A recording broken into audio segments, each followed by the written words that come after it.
Hari ini tanggal 7 Oktober 2023, hari Sabtu, kita di Night of Mindfulness bersama komunitas Mindfulness Nusantara. Sebelum mulai mungkin boleh bantu saya mengundang tiga suara genta.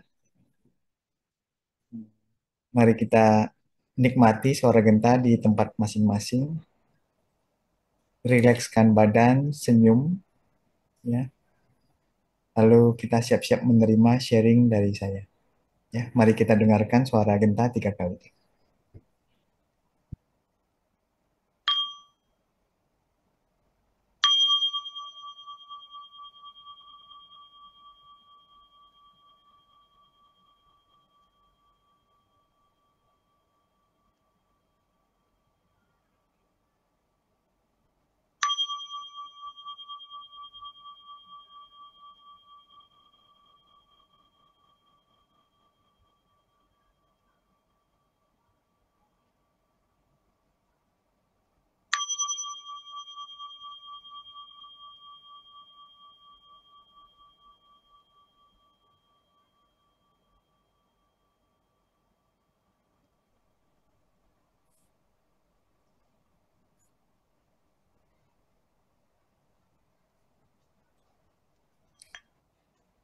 Sangat terima kasih para sahabat dimanapun Anda berada. Selamat datang kembali mengikuti kegiatan online kita bersama. Kegiatan kita cukup stabil. Setiap kali hadir ya, ada 40-an orang termasuk saya. Eh, Angka ini tidak terlalu banyak, juga tidak terlalu sedikit. Kemudian banyak wajah-wajah yang sering eh, kita bertemu di acara Zoom ini. Saya juga sangat mengapresiasi dan menikmati sekaligus guided meditation ya yang dibawakan oleh Cinovi tadi.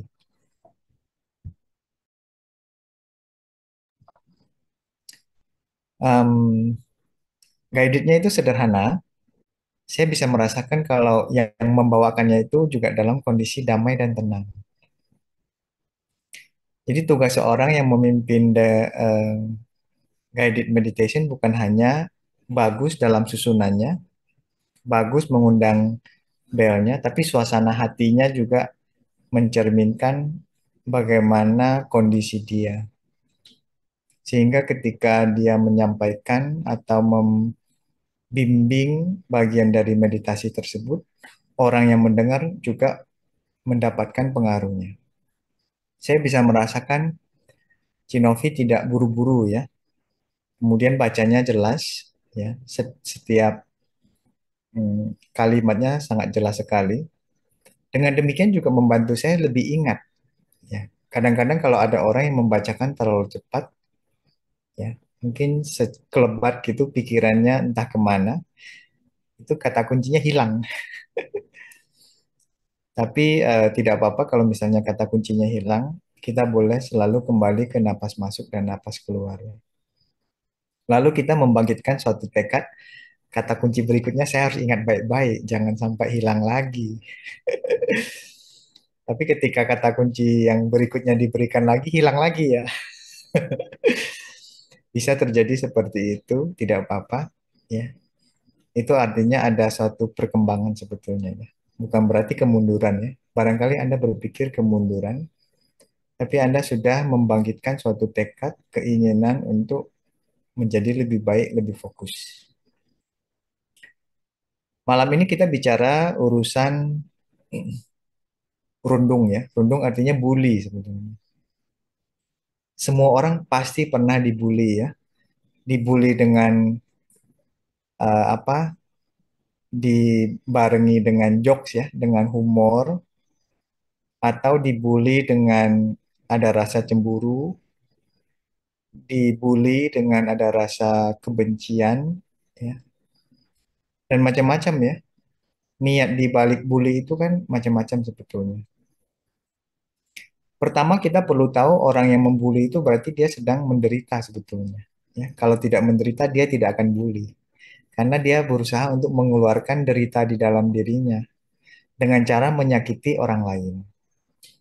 Cara menyakitinya bisa melalui kata-kata atau tindakan, ya, perbuatan atau ucapan. Jadi dia merasa dengan membuli orang lain, membuat orang lain menderita, derita dirinya akan berkurang. Ya, dia berpikir seperti itu. Dia berkesimpulan seperti itu, ya. Ketika dia membuli orang, lalu dia merasa puas. Dia merasa eh, lega, ya. Memang ada lega sebetulnya, ya. Tapi leganya itu singkat sekali, ya.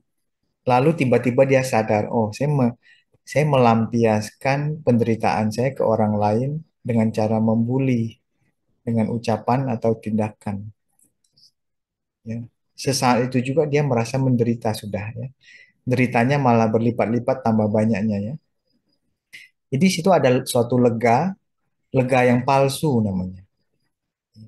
Dia merasa lega sebentar, tapi itu lega yang palsu, ya, karena langsung diikuti oleh penyesalan atau rasa tidak nyaman, rasa tidak tidak apa ya, eh, rasa merasa bersalah, ya. Tapi karena gengsi dia nggak mau ngomong. Gengsi kan biasanya kan. Ya. Lalu cara merespon bully itu bagaimana? Ya, saya mau kasih satu contoh lah, ya. Kalau Anda dirundung, ya kata orang Sunda ya, jangan pundung, ya, tak pundung. Makanya disebut pundung itu artinya tidak kesal atau tidak marah atau tidak apa ya, tidak ngambek, ya. Bahasa kerennya tidak ngambek gitu, ya.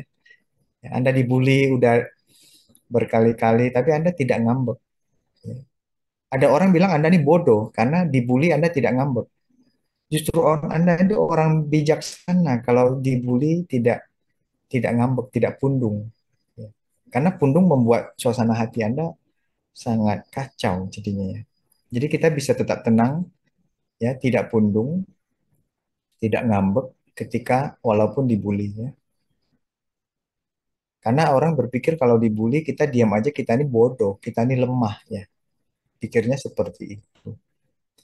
Lalu kita mau lihat kali ya contoh, ya. Jadi saya mau bicara ini. Ada satu contoh, ya. Saya ada kutip naskahnya, ya. Kita ngobrol-ngobrol lah ya tentang naskah ini. Menarik ini. Eh, ini dari naskah kitab suci namanya Usowe, ya. Usowe ini artinya bisa banyak. Usowe artinya pertama bisa tiada kerjaan, ya. Tiada kerjaan. Yang kedua artinya bisa menjadi tiada rasa takut gitu, ya. Tiada rasa takut atau tiada kerjaan. Jadi artinya bisa bermacam-macam, ya. Tapi artinya itu akan tercermin dari naskahnya, ya, artinya, ya. Jadi ini adalah satu kitab suci agama Buddha yang saya kutip, ya, dari Samyukta Agama bagian 2 nomor 29, ya. Eh, latar belakang, ya, ini cerita latar belakang sedikit. Jadi di situ disebutkan Ruse Wowen, ya. Demikianlah yang saya dengar, ya. Kalau yang familiar dia akan tahu ini Bante Ananda sebetulnya. Venerable Ananda yang bilang. Demikianlah yang saya dengar suatu ketika Buddha berada di Taman Madakuchi di Rajagaha, ya. Ini taman yang banyak rusanya. Jadi kadang-kadang orang juga bilang ini taman rusa. Di India katanya banyak rusa zaman dahulu. Ya, kalau sekarang di Indonesia di mana? Di Bogor kali ya, ada rusa, ya. Ada tempat banyak rusanya gitu, ya. Lalu apa yang terjadi, ya? Yang terjadi adalah di situ disebutkan awal malam, ya. Awal malam itu artinya sekitar pukul 18 sampai 22, ya. Jam segini nih, jam segini. Jadi awal malam, ya, sebutnya seperti itu. Buddha mempraktikkan meditasi duduk dan jalan, ya. Kalau kita hanya meditasi duduk saja, ya. tidak ada meditasi jalan ya. Setelah mempraktikkan meditasi duduk dan jalan, ya, setelah mungkin jam 10 ya, jam 22 ya, sekitar jam 10 malam, Buddha merasa lelah, ya. Lalu beliau mencuci kaki ya, coba lihat di situ ya, mencuci kaki dan masuk ke gubuk. Karena Buddha nggak pakai sandal. Jadi kalau mau tidur ya cuci kaki dulu. Kalau Anda sebelum tidur ngapain? Gosok gigi, cuci muka, atau pakai krem malam, atau ngapain ya? Atau ke toilet atau apalah. Kalau Buddha cuci kaki karena beliau nyeker, kakinya dibersihkan dulu ya. Lalu masuk ke dalam gubuk, berbaring menghadap kanan. Nah, berbaring menghadap kanan ini adalah salah satu cara tidur yang sehat katanya ya. Saya tidak tahu Anda-Anda yang hadir di sini ya, ada 44 orang. Apakah kalau Anda tidur terlentang, tidur telungkup, menghadap ke kiri atau menghadap ke kanan? Nah, kalau menurut Budi sih berbaring menghadap kanan untuk siap-siap tidur ya. Walaupun nanti setelah tidur ya Anda pasti golek ke kiri atau golek ke kanan ya. Tapi biasanya dimulai dengan berbaring menghadap ke sebelah kanan. Kalau dia tidurnya menghadap ke sebelah kanan ya, berarti kakinya kan bisa ditumpuk ya. Kaki kanan di bawah, kaki kiri di atasnya ditumpukkan gitu ya. Jangan dicerai-beraikan ya, tapi ditumpukkan dengan rapi ya. Lalu apa yang dilakukan Buddha yaitu fokuskan pikiran agar tetap jernih. Katanya kalau pikiran Anda terfokus, pikiran bisa otomatis jernih. Ya. Contoh ketika Cinovi tadi mengucapkan, nah, bernapas masuk, saya sadar ya, ini napas masuk. Bernapas keluar, saya sadar ini napas keluar ya. Napas masuk, napas keluar. Kalau pikiran Anda terfokus pada napas, pikiran Anda otomatis jadi jernih. Karena apa? Pikiranmu cuma satu saat itu, yaitu napas masuk dan keluar. Makanya dia jadi jernih. Ketika konsentrasi makan punya ya, pikiran bisa jernih. Ketika berjalan, sadar sedang jalan dan konsentrasi pada langkah, pikiran juga jernih. Pikiran jernih ini manfaatnya sangat banyak ya. Ketika pikiran jernih, Anda bisa menjadi dirimu sendiri. Ya. Bukan jadi buaya, bukan jadi apa monster ya. Tapi Anda menjadi dirimu yang sesungguhnya, yaitu dirimu yang baik, penuh welas asih, sabar ya. Itu semuanya ada di dalam dirimu ya. Jadi dia bisa keluar dengan pikiran jernih. Lalu Buddha juga mengarahkan pikirannya pada momen bangun tidur ya. Artinya adalah kalau besok bangun ya pikirannya tetap jernih. Pernah Anda berpikir demikian? Gak pernah kali ya. Tidur ya tidur aja. Apa yang terjadi ketika tidur, mimpinya mimpi apa, tidak pernah Anda hiraukan. Benar ya? Ini Buddha masuk tidur dengan fokuskan pikiran agar tetap jernih ya. Fokuskan pikiran bisa aja memperhatikan napas masuk keluar ya. Fokuskan pikiran. Bisa juga memperhatikan kembang kempesnya perut. Ya, Anda taruh tangan di perut, jadi merasakan kembang kempes perut. Itu namanya fokuskan pikiran. Sehingga ketika Anda tidur, pikiran Anda jernih. Anda kan ingat ya, ketika Anda berlatih relaksasi total juga demikian ya. Dari awal sampai akhir ya, panduannya itu selalu membuat pikiran Anda terfokus pada gejala saat ini.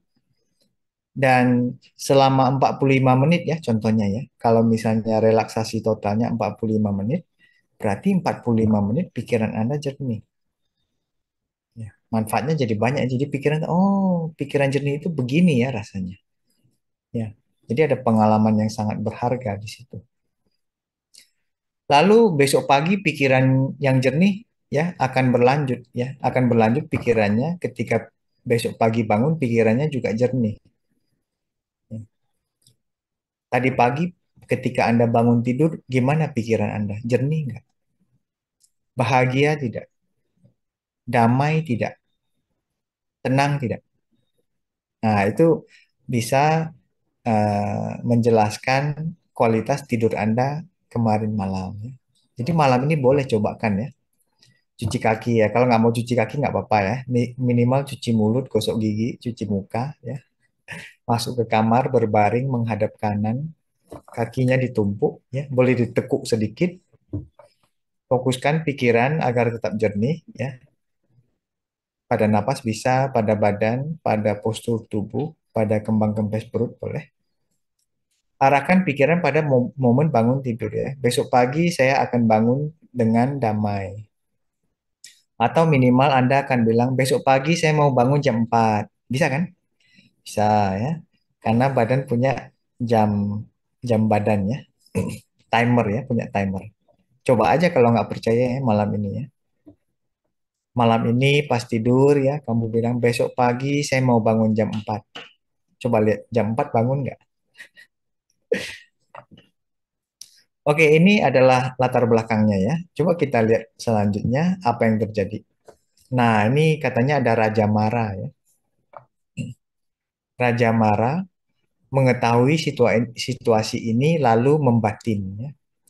Raja Mara itu kalau dalam Buddhis itu kayak makhluk-makhluk halus yang jahil ya,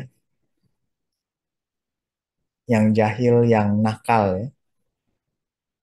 Nggak bisa juga sebut setan ya. Tapi dia makhluk halus yang jahil kayaknya ya. Jahil dan nakal. Suka bikin suka bikin keonaran ya. Tapi dia nggak jahat menurut saya sih sebetulnya ya. Cuman nakal aja dia. Orang nakal kan belum tentu jahat kan. Ya. Lalu sang Raja Mara ini makhluk halus tersebut ya mengetahui situasi itu lalu membatin ya betapa Gotama ya ini Buddha ya sedang berada di Taman Madakuchi Rajagaha. Awal malam itu ia mempraktikkan meditasi duduk dan jalan. Awal malam selesai ya ia mencuci kaki dan masuk ke gubuk berbaring menghadap kanan, kaki menumpuk, fokuskan pikiran agar tetap jernih, mengarahkan pikiran pada momen bangun tidur. Sekarang saya mau merundung dia, saya mau kerjain dia, saya mau ganggu dia, saya mau mengusik dia. Jadi Mara ini jahil dia. Ya. Jadi Buddha kan udah berbaring mau tidur. Ini Mara datang-datang mau mengganggu. Lalu bagaimana cara Mara membuli ya, mengganggu, mengusik, ya, mengacau. Nah, ini kata Mara ya. Jadi ini judulnya saya sebut Mara merundung Buddha ya. Mara membuli Buddha. Caranya bagaimana? Pakai kata-kata.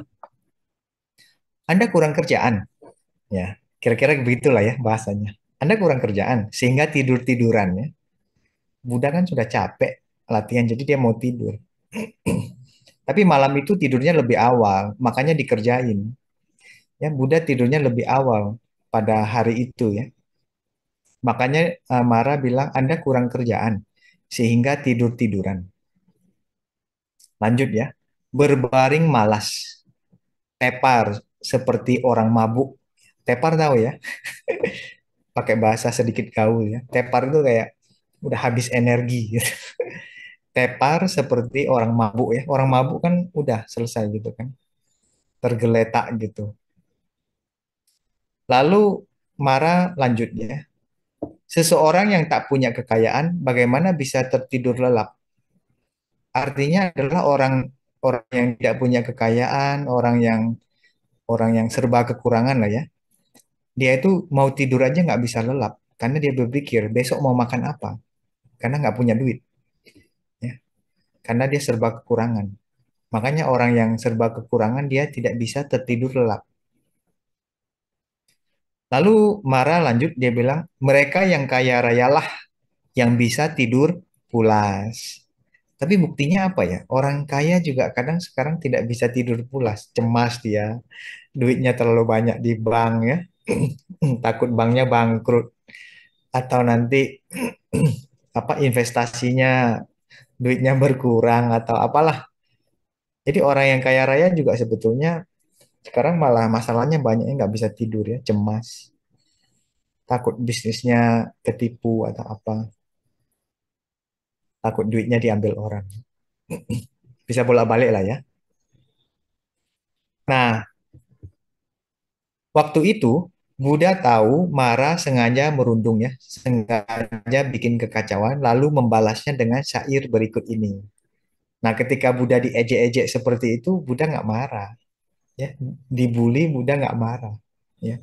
Malah Buddha santai aja. Karena apa? Karena Buddha punya kesadaran yang cukup tinggi, ya. Jadi kalau Anda punya kesadaran yang cukup tinggi, ya, mindfulness-nya cukup tinggi, ketika ada orang mengejek, mengacau, ya, merundung Anda tidak akan pundung, Anda tidak akan kesal, tidak akan marah, tidak akan ngambek. Kalau Anda ngambek, berarti tingkat kesadaran Anda lagi rendah saat itu. Ya, makanya meninggikan selalu mempraktikkan mindfulness penting ya. Lalu apa jawab Buddha? Ya, karena Mara mengusik Buddha, Buddha membalas ya. Ini saya gantilah sedikit. Buddha membalas. Wah, masih bisa ya. Saya ganti. Buddha membalas ya. Apa yang dibalas Buddha? Buddha itu dengan penuh kasih sayang. Karena dia penuh kesadaran, makanya masih bisa penuh kasih sayang. Ya, mempertahankan kasih sayang lewat kesadaran, lewat mindfulness. Ya. Saya bukanlah kurang kerjaan. Ya. Dia balas loh ya. Karena Mara bilang, Anda ini kurang kerjaan ya. Buddha balas, saya bukanlah kurang kerjaan. Juga bukan tepar karena mabuk. Ya, karena Buddha udah baring ya. Karena Mara kan bilang, Anda ini seperti orang tepar ya, habis mabuk-mabukan ya. Lalu Buddha bilang, saya tidak punya harta duniawi ya, harta kekayaan duniawi ya. Maka sekarang bisa tertidur pulas. Karena Buddha nggak khawatir duitnya dicuri orang. Tidak khawatir ya, mobilnya diambil orang. Tidak khawatir rumahnya terbakar karena nggak punya rumah. Ya, maka sekarang saya bisa tertidur pulas. Saya punya banyak harta dharma. Ya. Harta dharma itu adalah pengetahuan, ya, insight, wisdom, ya, hasil latihan ya. Nah, itu dia banyak. Nah, itu disebut harta juga. Anda lihatlah ya di sebelah kiri ya. Harta duniawi namanya secai ya. Se itu duniawi, cai itu kekayaan atau harta ya. Nah, sementara harta dharma apa? Fa cai ya. Fa itu dharma, cai itu kekayaan atau harta ya. Wo tuo te fa cai ya. Saya punya banyak harta dharma atau kekayaan dharma. Maka saya bisa tidur dengan damai. Karena dia banyak wisdom, banyak insight, banyak kebijaksanaan ya. Tidur juga damai. Makanya dengan latihan seperti ini Anda damai, tenang ya, mengerti ya situasi, kondisi diri, tidur Anda bisa damai. Jadi ini untuk membalas marah ya. Setelah membalas Buddha kasih tambahannya ya, ya. Buddha masih membalas ya, melanjutkan balasannya ya. Balasannya apa? Ketika saya tidur, sama ketika Anda tidur juga ya. Ketika saya tidur hanya bernapas masuk dan keluar, benar ya? Anda tidur kan masih bernapas masuk dan keluar kan? Sudah mendapatkan manfaat. Ya. Manfaatnya ya Anda tetap hidup ya, napasnya lancar ya. Tidak ada kerugian sama sekali, benar kan? Ini suatu fakta loh ya yang Buddha sebutkan. Suatu fakta yang nyata sekali. Hanya bernapas masuk keluar sudah mendapatkan manfaat. Tidak ada kerugian sama sekali. Saya bernapas masuk dan keluar tidak merugikan okta kan? Saya bernapas masuk dan keluar tidak merugikan tirta kan? Benar ya? Tidak kan? Tidak, Anda tidak merasa apa? Anda tidak merasa rugi sama sekali. Ya. Tiada bimbang dalam hati. Ya. Tidur pun tiada rasa takut. Jadi dengan napas masuk, napas keluar aja dia sudah merasa suatu manfaat yang sangat besar. Lalu saya tidak membuat orang lain merasa rugi. Atau ketika saya napas masuk, napas keluar, Anda merasa rugi karena saya mengambil jatah oksigen Anda. Tidak kali lah ya. Oksigen kan banyaknya di mana-mana ya. Nah, Anda coba lihat di sebelah kiri ada tulisan yang saya merahkan ya. Tiga huruf yang saya merahkan itu dalam bahasa Mandarin adalah chu, ru, si, ya. Chu itu artinya adalah keluar, ru itu masuk, si itu adalah napas. Sebetulnya si ini punya arti lain yaitu istirahat. Ya. Jadi orang zaman dahulu bilang napas masuk, napas keluar itu istirahat sebetulnya.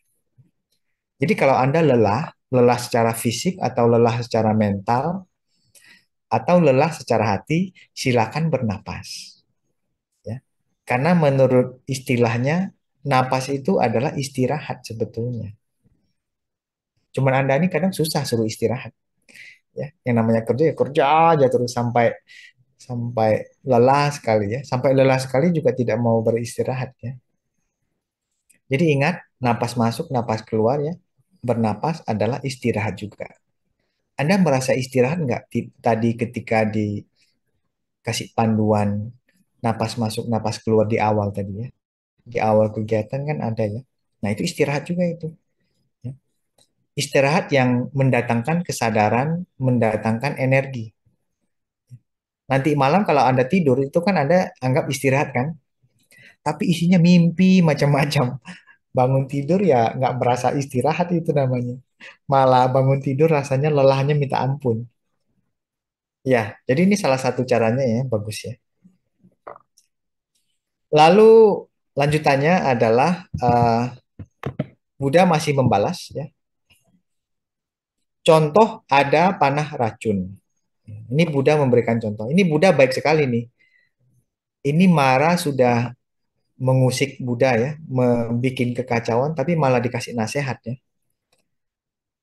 Untung Maranya mau dengar ya. Kalau teman-teman Anda ada yang sudah ngeyel-ngeyel, marah-marah, dikasih nasihat nggak mau dengar biasanya ya. Susah ya, nggak mau dengar mereka. Lalu Buddha masih lanjut ya memberikan nasihat. Contoh ada panah racun. Tertembak ke hati Anda. Shoot. Panah racun ketembak di hatimu. Ya. Sakitnya ya luar biasa. Ya. Orang yang tertembak panah racun aja bisa tertidur kok. Nah, itu istilahnya. Buddha bilang, orang yang tertembak panah racun aja bisa tertidur kok. Lalu kenapa saya yang sudah mencabut panah racun, ya, kenapa saya tidak bisa tidur nyenyak coba? Ya, orang yang kena panah racun aja tidur kok. Saya yang panah racunnya sudah cabut, ya pastilah bisa tidur dengan nyenyak. Maksudnya seperti itu. Panah racun apa? Racun kesel, racun marah, racun kecewa, racun ngambek, ya, ya racun dengki, racun iri, ya. Racunnya sudah dicabut. Ya. Ketika Anda bernapas masuk, napas keluar, sebetulnya Anda juga sedang menyembuhkan dirimu ya akibat racun itu. Ya, jadi napas bisa membantumu istirahat. Napas bisa membantumu menaikkan tingkat kesadaran. Napas bisa membantu kamu menyembuhkan dirimu ya, menyembuh luka hati ya, menyembuhkan racun juga ini. Racun dengki ya. Ketika napas masuk, napas keluar kan dengki seolah tidak bisa muncul kan. Ya. Atau iri ya, napas masuk, napas keluar, iri, kesal, marah itu tidak bisa keluar. Ya, lalu ditutup ya. Mendengar balasan itu, marah membatin. Kalau Anda mendengarkan nasihat seperti itu, apa yang terjadi pada dirimu?